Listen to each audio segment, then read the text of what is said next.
Y en temas relacionados con los derechos ciudadanos, también le informamos que mediante una campaña se alienta a las mujeres a denunciar cualquier situación de acoso sexual. Venía grabándome nada más porque traigo falda. Ese es tu pretexto, güey. Yo sufrí acoso en el transporte público cuando iba hacia mi universidad.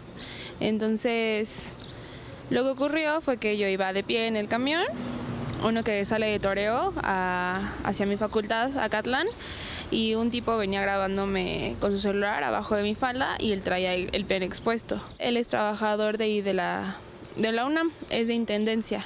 Gabriela es una de las miles de mexicanas víctimas de agresión sexual. Grabó a su atacante, lo evidenció públicamente y denunció ante las autoridades.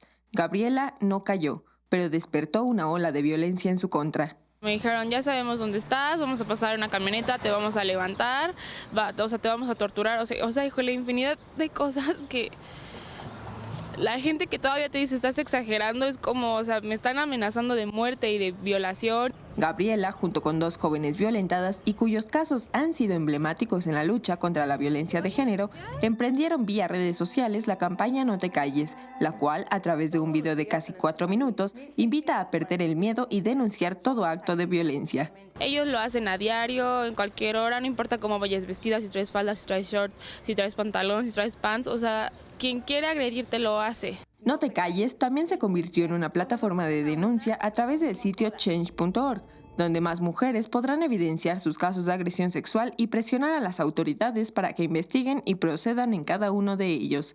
Además, respaldadas por un grupo de abogados, buscarán proponer ante las autoridades un protocolo de acción para agresiones sexuales.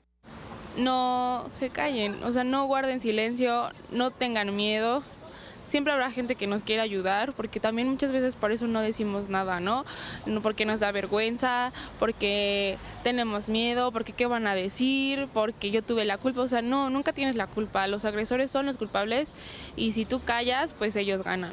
Con imágenes de Libby Rodríguez, Andrea Díaz, 21 Noticias.